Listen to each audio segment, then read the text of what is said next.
Qué alegría es poder tener este espacio, este momento, este canal o esta radio para tener este encuentro vivificador. Este encuentro que trae vida, porque cada vez que dedicamos tiempo para poder estudiar la Biblia, para poder repasar las promesas que Dios tiene para nuestra vida, nos fortalece, nos da esperanza, una nueva visión, hace que podamos contemplar la vida de manera diferente, con corazón entregado, con fe y sobre todo sabiendo que Dios está al control de todo. Así que qué bueno es que podamos estar juntos, qué bueno es que decidiste quedarte para este programa, pero qué bueno también es saber que Dios planea las cosas. ¿Sí? No es casualidad, no lo es. Hoy estás justamente conectado, ya sea en una red social, ya sea la televisión, ya sea la radio, porque Dios tiene un encuentro contigo. Y Él soñó con este momento. Y si tú le das la importancia de vida, Dios tiene un mensaje poderoso para tu corazón. ¿Quieres descubrirlo? Entonces no salgas de allí. ¿Está bien? Vamos a disfrutar los próximos minutos de aquello que Dios quiere hablarnos. Porque Dios siempre quiere hablar. El problema es que el ser humano no tiene tiempo para escuchar. Más, si dedicas este tiempo para escuchar la voz de Dios, te aseguro que la vida será totalmente diferente. La vida está marcada por decisiones, mas está llena de oportunidades. Nuestras decisiones marcan nuestro futuro, nuestra familia, nuestra salud, nuestras relaciones, todo, decisiones. Y tomamos decisiones desde que amanece hasta que anochece todos los días, desde la más pequeña hasta la más grande, va a afectar algún área de nuestra vida. Sin embargo, oportunidades también se presentan en la vida. ¿Cuántas veces hemos perdido grandes oportunidades, aquellas que nunca más vuelven? Y la oportunidad que jamás debemos desperdiciar, desaprovechar o postergar, es la oportunidad de entrega a Cristo, de tener una relación con Él, poder caminar con Él. Es oportunidades de vida. Lamentablemente hay muchas personas que juegan con su salvación.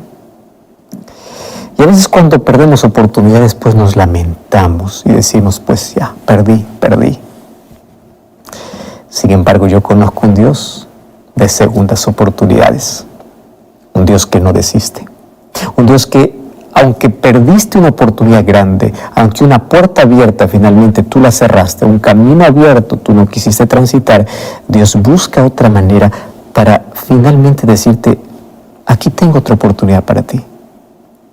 Y toda nuestra vida está llena de oportunidades que Dios nos da para crecer, para desarrollarnos, para conocer su amor, pero sobre todas las oportunidades, la mejor de todas es aquella que Dios siempre nos muestra para salvación.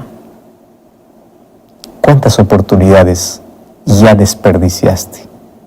¿Crees que no mereces otra oportunidad? ¿Crees que todas las puertas están cerradas para ti?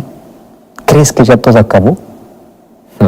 Quiero invitarte a ver a un Dios que puede darte otra oportunidad. Este es el Dios de la segunda, tercera, cuarta, quinta oportunidad que te va a dar para salvarte. Lápiz y papel, toma tu Biblia, vamos a una brevísima pausa, no cambies el canal. Ya regresamos aquí en Libertad Sin Límites.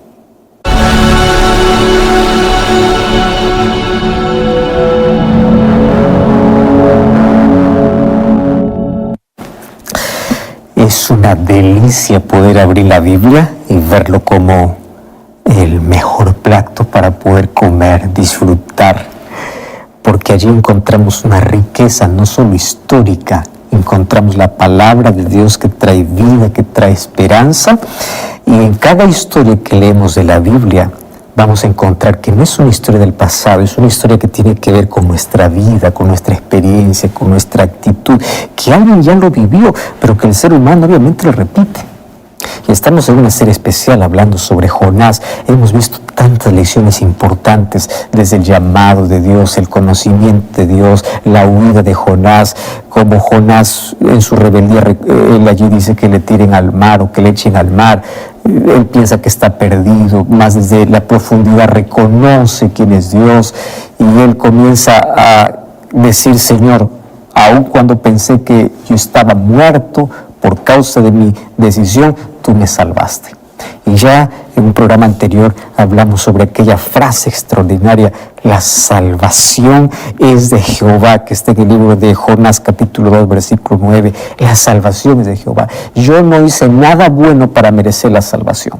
Absolutamente nada. La salvación que viene de Dios va independientemente de quién sea, de qué es lo que haga. La salvación es de Jehová. El asunto está cómo nosotros reaccionamos, cuál es nuestra actitud. Es siempre de rechazo, de rebeldía o en algún momento de arrepentimiento.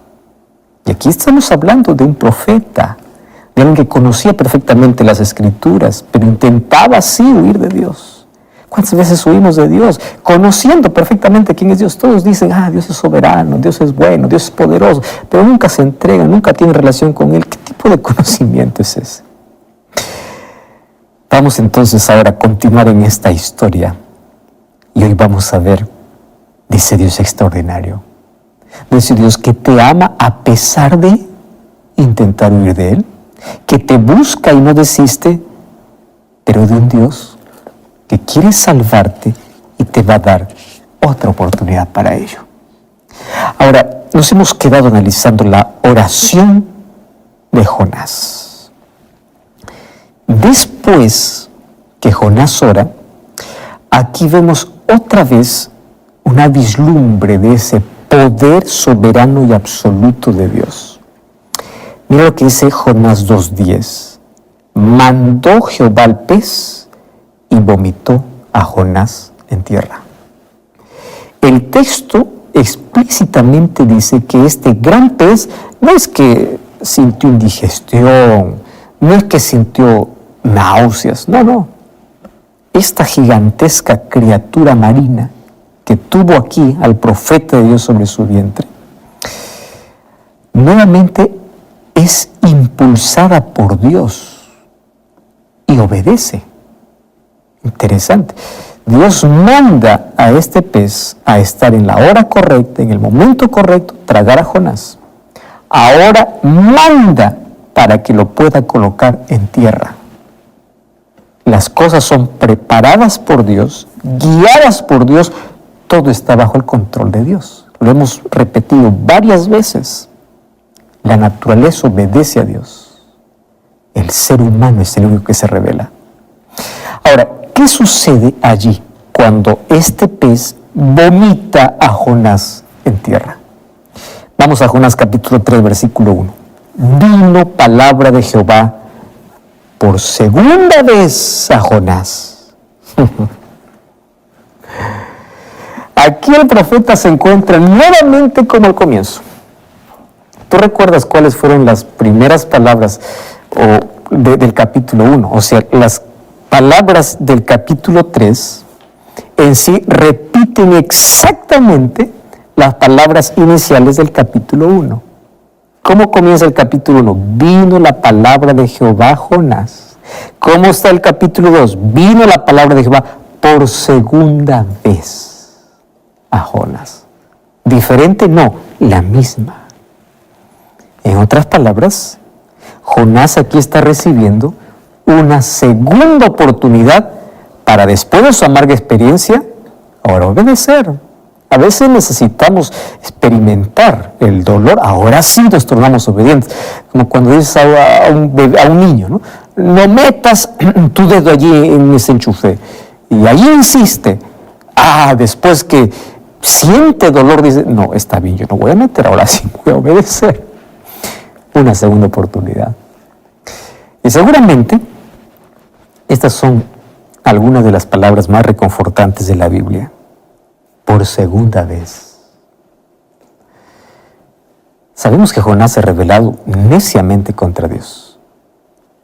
Y lo más maravilloso de todo es que todo esto no ha provocado que Jehová lo abandone. Por más de que éste fue desobediente, Dios no lo desechó, Dios no lo abandonó. El hecho está de que a pesar de su rebelión, Dios le ha dado una nueva oportunidad. Y esto es aquello que hoy debe animarnos. ¿Dónde te has hundido? ¿A dónde has huido? ¿Has fracasado? te has arrastrado por la miseria de la vida, sientes que no hay derecho, no tienes derecho a nada, sientes que ya no hay más oportunidad para ti, te invito a leer "Y vino por segunda vez". Dios otra vez insiste. Este es el Dios que yo conozco. El Dios del libro de Jonás, mi Dios y tu Dios, es el Dios de segundas oportunidades. En la Biblia vamos a encontrar que Dios dio oportunidades a todos los hermanos porque todos nos equivocamos. Te voy a poner aquí algunos ejemplos. ¿Te acuerdas de Abraham, el padre de la fe? ¿Tú sabías que Abraham experimentó esto en su vida? Dios había llamado a Abraham, dándole una promesa extraordinaria, incluso que su descendencia sería como la arena del mar, sería el padre de los fieles, y su vida obviamente iba a servir como ejemplo de fe para todas las generaciones futuras. Pero a pesar de eso, su fe no fue perfecta. En momentos de su vida, él mostró desconfianza, dudas. Por ejemplo, ¿te acuerdas cuando él intentó ocultar de que Sara era su esposa? Dudó de la protección de Dios. ¿Te acuerdas cuando por adelantar la promesa, él dijo, ya que con Sara no puedo tener hijos, escuchó la voz de Sara y se acostó con Agar para tener un hijo, para que así la promesa de Dios se cumpliera? Dudó de que Dios pueda hacer que él pueda tener hijo a los 100 años. Ahora, después de sus fracasos, él aprendió a confiar. ¿Pero qué cosa Dios le dio? Segundas oportunidades. Hasta que finalmente aprendió a depender y a creer, y finalmente pasó la mayor prueba. Dame tu hijo al que amas, Señor, aquí estoy. Yo confío que tú vas a hacer algo, pero yo creo en ti. ¿Te acuerdas de David? El gran hombre conforme al corazón de Dios. Esta expresión conforme al corazón de Dios no es dicha antes de su caída, es dicha después de su caída. ¿Y cómo? Si él se convirtió en asesino, adulteró con Betsabé, mas Dios otra vez le da una oportunidad. ¿Y a quién envía? Dios envía al profeta Natán. Y el profeta Natán va pues con cierto cuidado, le cuenta al rey una experiencia, finalmente él mismo se condena, y ahí es donde él experimenta la gracia de Dios, porque él dice, quien hizo esto merece morir, pero cuando se da cuenta que es él quien merece morir, su conciencia fue despertada, la culpa y su pecado apareció en su real tamaño. Entonces, ¿qué cosa hizo él? Se postró, lloró, se arrepintió, oró, con labios temblorosos, echando su corona en tierra. El que cosa dice en Salmo 51, yo pequé contra Jehová. No echo la culpa a las circunstancias, no echo la culpa a la mujer. Dice, yo pequé, yo soy el culpable. Reconoció. Y Salmo 51 es obviamente un salmo donde expresa un arrepentimiento sincero. Justamente cuando le llega el mensaje de reprensión de parte de Dios, la respuesta o la actitud de David fue de arrepentimiento sincero y profundo. Él no hizo ningún esfuerzo allí para justificar, para explicar. No, porque el pecado no necesita explicaciones, no necesita ser justificado, no necesita buscar culpables. Es simple. Yo soy malo, yo soy pecador, yo lo cometí. ¿Cómo nos cuesta? Ahora, lo que inspiró su oración no fue el deseo de, Señor, ya pequé, ahora líbrame de las consecuencias del castigo que lo amenazaba. No. Él vio la enormidad de su transgresión. Él vio la depravación de su alma. Y cuando él lo vio, él aborreció el pecado. Él no oró pidiendo perdón a Dios solamente, sino él dice, Señor, yo no quiero ser igual. Dame un nuevo corazón. Dame un corazón puro. Y aunque David había caído, él se levantó porque Dios le dio una nueva oportunidad. Ahora nuevamente su corazón estaba en sintonía, en armonía con Dios, en armonía con sus semejantes. Ahora su corazón llegó a ser puro, tanto así que se coloca el título, un corazón como el de Dios. ¿Por qué? Porque a pesar de su caída, después de su arrepentimiento, él odiaba lo que Dios odiaba y amaba lo que Dios amaba. ¿Sabes que en el Nuevo Testamento encontramos otra historia de segundas oportunidades? ¿Tú recuerdas de Pedro? Un día su orgullo le llevó a decir, yo nunca te voy a abandonar, aun cuando Jesús había dicho, todos se van a escandalizar. ¿Y dónde acabó? Traicionando a Jesús. Ahora, qué interesante, después de su caída vino su conversión. Y él pudo experimentar la gracia de Dios. Allí cuando le negó y el gallo cantó, él recordó las palabras de Jesús, miró para Cristo. Allí estaba aquel rostro de amor, aún pálido, doliente, sangrando el rostro, esos labios temblorosos y esa mirada de compasión y perdón fue como una flecha que atravesó el corazón. Y eso despertó una vez más su conciencia. Porque fíjate una cosa, lo que hace el pecado es adormecer nuestra conciencia. Una conciencia despierta hace ver que podamos reconocer nuestra realidad. ¿Qué hizo Pedro cuando su conciencia se despertó? Salió de la sala, corrió con el corazón quebrado. Allí salió de la ciudad, allí en la soledad, de la oscuridad. ¿A dónde fue? Al Getsemaní. En el mismo lugar, allí donde Cristo había orado. Allí fue Pedro a clamar perdón. Allí en el mismo lugar donde Cristo había derramado su alma agonizante ante el Padre. En ese mismo lugar, Pedro cayó sobre su rostro y hasta quiso morir.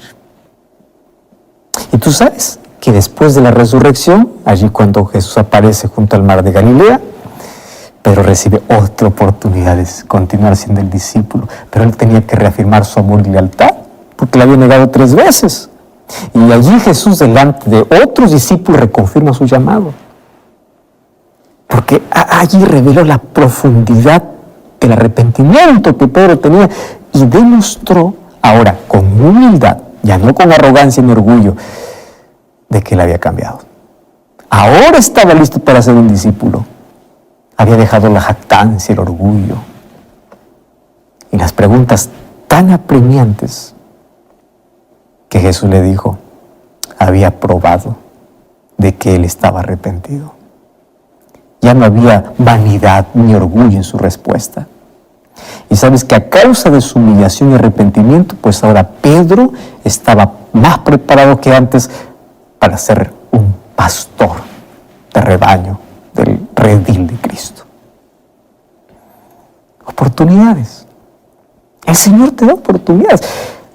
Pudiste haber negado, pudiste haber fracasado como David, pudiste haber dudado como Abraham. Dios te da oportunidades. Estoy hablando para un ladrón, para un corrupto. Estoy hablando para un asesino. Estoy hablando para una prostituta. Estoy hablando para alguien que siente que no merece nada porque arruinó todo, acabó todo. Todo el mundo te dice que eres la oveja negra, tú no sirves, tú miras tu vida y tu pasado, tienes vergüenza, tienes miedo. Dices, Dios no me ama, Dios te ama. Y Dios quiere y te da otra oportunidad, la oportunidad de recomenzar, de ser restaurado, de continuar, de levantarse del polvo del fracaso, de la miseria de la derrota. Levántate. ¿Quieres para seguir dándote ejemplos para que entiendas? Muchos han considerado, por ejemplo, a María, la hermana de Marta, como una gran pecadora. Y claro que Cristo conocía incluso las circunstancias que lo habían llevado a eso, porque Dios conoce el trasfondo de tu vida. Dios sabe por qué haces lo que haces. Dios sabe por qué fumas cigarrillo para intentar adormecer tu dolor. Dios sabe por qué te has entregado a esa vida de promiscuidad, sabiendo tu contexto. La gente solo te condena, mas Dios conoce el contexto. Por eso es que tiene misericordia. Incluso conoce el deseo más profundo de que tú no quieres ser igual. En el caso de esta María, Dios conocía perfectamente qué cosa le había llevado a eso. ¿Y qué sucedió? Jesús lo perdonó. Y repetidamente lo hizo. 7 veces ella había oído la reprensión que Cristo hiciera a los demonios que llenaban su corazón y su mente. Sabía cuán ofensivo es el pecado, pero con el poder de Dios ella venció. Por su gracia ella fue transformada. Y quiero que sepas, la gente te mira como eres. Dios te mira como tú podrías llegar a ser por su gracia. Si tú te miras a ti, estás perdido, estás perdida. Si la gente te mira a ti, pues estás perdido. Pero si tú miras a Cristo, tú vas a ver que Él te da una nueva oportunidad. Y aquella mujer que había caído, cuya mente en un momento había sido habitación de demonios, finalmente se convirtió en el trono de Dios. Porque allí Dios entró, lo limpió. Y finalmente vamos a ver de que ella fue perdonada por Cristo, acompañó el ministerio de Cristo.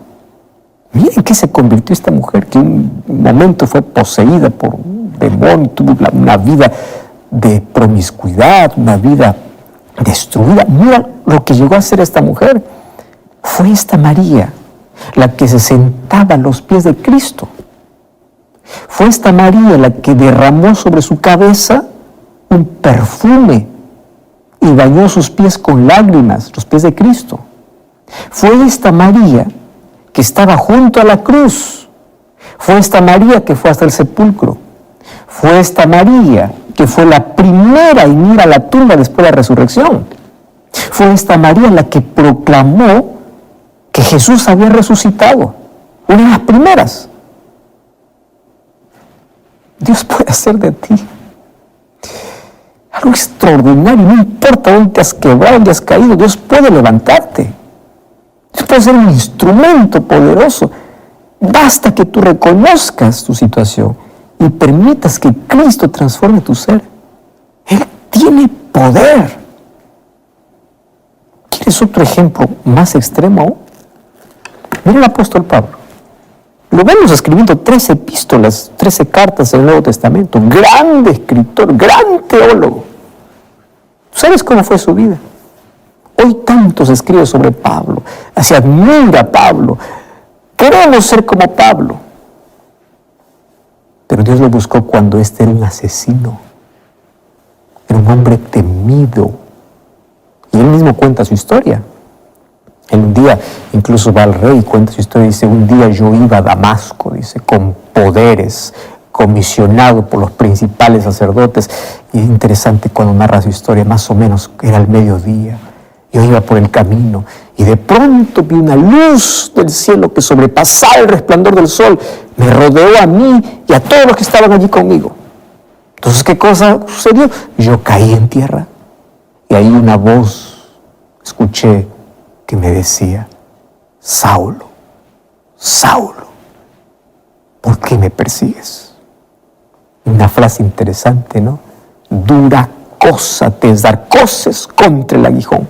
En otras palabras, ¿qué haces golpeando tu cabeza contra la piedra? Intentando quebrar una piedra con tu cabeza. Tú te estás lastimando. ¿Qué haces persiguiéndome a mí? Dice Jesús. ¿Qué haces teniendo tu propio propósito cuando yo tengo un propósito más noble para ti?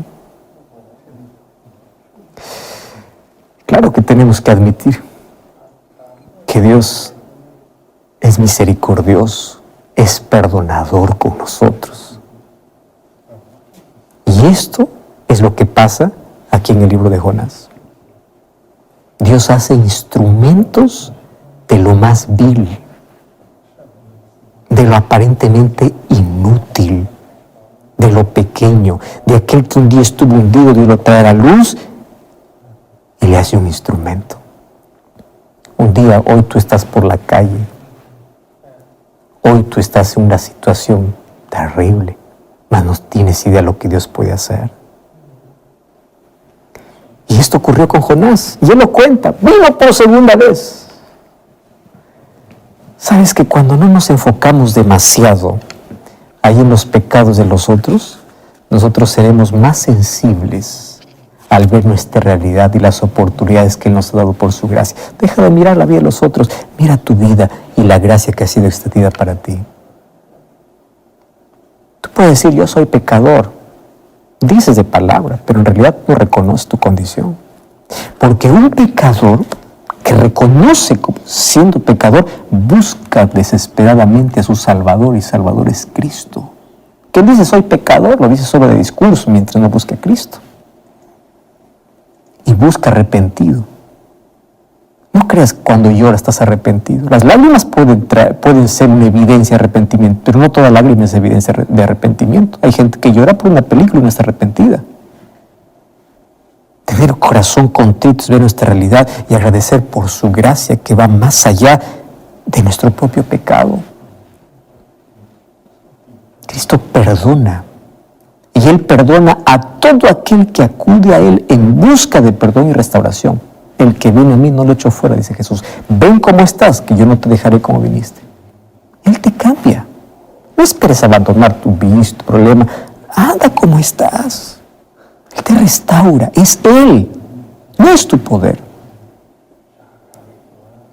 Y aquí en el libro de Jonás, es ese Dios aquel que imparte su gracia contra este rebelde profeta. Mas yo lo digo rebelde, porque la verdad está hablando de nuestra experiencia. Somos nosotros. Apenas aquí Jonás muestra una actitud que nosotros mismos lo desarrollamos. Va para Jonás. Y por segunda vez le repite lo mismo que la primera vez. Nínive, obviamente, que es la metrópoli, la gran ciudad que Dios quiere alcanzar. El Señor no va a permitir que la indolencia de un profeta o la insolencia de un profeta frustre aquellos planes. Tampoco va a permitir que este profeta, ante todo el conocimiento, por más que se desvió, lo va a condenar. Él le va a dar otra oportunidad. Es verdad que Jonás se desvió del camino, pero aquí otra vez Dios insiste, Él no desiste. Y la segunda vez que aparece Dios, nuevamente le comisiona al profeta de manera específica, igual que al comienzo. Jonás capítulo 3, versículo 2. ¿Cuál es la palabra de Jehová? Exactamente como la primera vez. Levántate y ve a Nínive, aquella gran ciudad, y proclama en ella el mensaje que yo te diré. Claro, esta vez el versículo 3 dice que Jonás se levantó y se fue a Nínive, escuchando la palabra de Jehová. Hay una enorme diferencia entre el capítulo 1 y el capítulo 3, y la diferencia lo marcó el capítulo 2. ¿Qué dice el capítulo 2? A veces esperamos hundirnos en la profundidad para aprender a ser obedientes. Ahora el profeta se levanta, en el capítulo 1 se levanta igual, pero para huir. Pero esta vez, en lugar de huir, él se levanta para obedecer. ¡Qué extraordinario!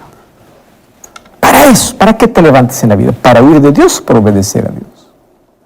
Y aquí el texto me dice que Jonás obedece conforme a la palabra de Jehová. Me encanta el versículo 3. Se levantó, fue a Nínive conforme a la palabra de Jehová. Esta vez él no se detuvo a cuestionar, ni a preguntar, ni a dudar. Él aprendió la lección.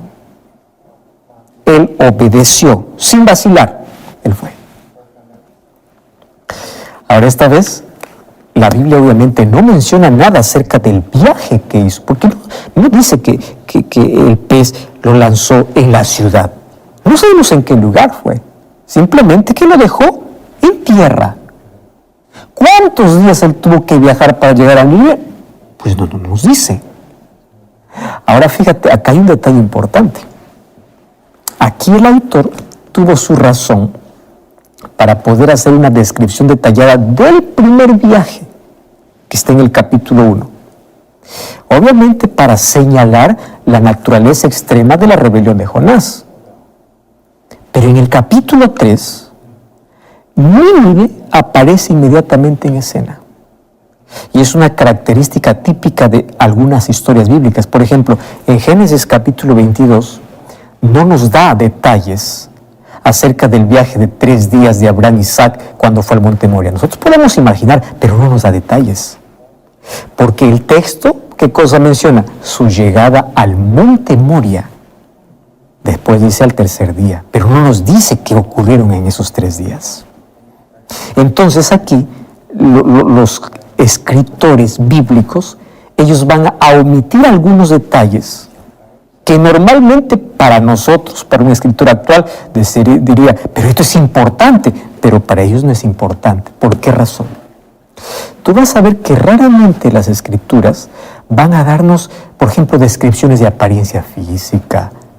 Raramente. Porque esa información aparece solamente si es vital. Porque lo importante aquí es cómo Dios salva, cómo Dios perdona, cuál actitud humana y cuál actitud divina. No está envuelta en detalles. Las veces que aparecen detalles es para mostrar una lección mayor. Por ejemplo, de toda la ropa que vestían los hijos de Jacob, Génesis solamente menciona la túnica de José que le dio su padre. ¿Por qué? Porque justamente la túnica provocó celos de sus hermanos. ¿Entiendes? O sea, los detalles son dados a propósito. Más adelante vamos a encontrar que se describe el cabello largo de Absalón. Lo describe de manera específica. Muchos tenían el cabello largo, pero lo describe a él. ¿Por qué? Porque justamente ese cabello fue instrumento de su propia muerte. Entonces, la poca información o detalles aquí está presente en muchas historias bíblicas. Incluso caracteriza muchas narrativas bíblicas. Por eso es que aquí está el contraste entre la cantidad de información que vemos en el capítulo 1 de todo ese viaje y la poca información que vemos en el capítulo 3. Aquí no me dice cómo hizo el viaje, porque en este caso específico, aquí el autor va a omitir detalles de este viaje, porque ahora se va para obedecer. Y ahora, en lugar de colocar detalles sobre el viaje, él va a colocar detalles en la ciudad de Nínive. Es interesante. Entonces, en lugar de poder decir cómo fue ese viaje, allí la atención se desvía para la metrópoli, para la grande ciudad. ¿Y qué cosa dice allí? Era una ciudad grande en extremo, de 3 días de camino. Interesante lo que dice el versículo 3. No me dice cómo fue el viaje, me dice ahora llegó a la ciudad grande en extremo. Y claro, aquí el relato describe a la ciudad grande, lo describe de manera superlativa. Y en el idioma original, aquí el verbo aparece justamente después del sujeto, dando un énfasis especial. La lectura original más o menos sería así: una ciudad grande para Dios. Dios mismo ha declarado que Nínive es grande. Claro que hoy los arqueólogos han encontrado que Nínive era grande en su tiempo. Solo que el énfasis en su grandeza aquí en el libro de Jonás también puede incluir la importancia en otros aspectos. Por ejemplo, Nínive era grande por su idolatría. Grande en el sentido de una ciudad tan idólatra. Tenía tantos templos dedicados a varios dioses. Ahí estaba Dios Nabú, Asur, Adad, Ninurta, Ishtar y otros, muchos dioses. Tanto así que el capítulo 1 como el capítulo 3, Dios se refiere a la ciudad como una ciudad grande, ya sea en maldad, en tamaño, en idolatría. No solo es una ciudad que impresiona, pero también es grande porque Dios quiere traer luz ante tanta oscuridad. Porque Dios hace tanto esfuerzo para llevar a un profeta para que predicara en esta ciudad. Ahora vemos a Jonás que entra directamente en la ciudad para poder proclamar.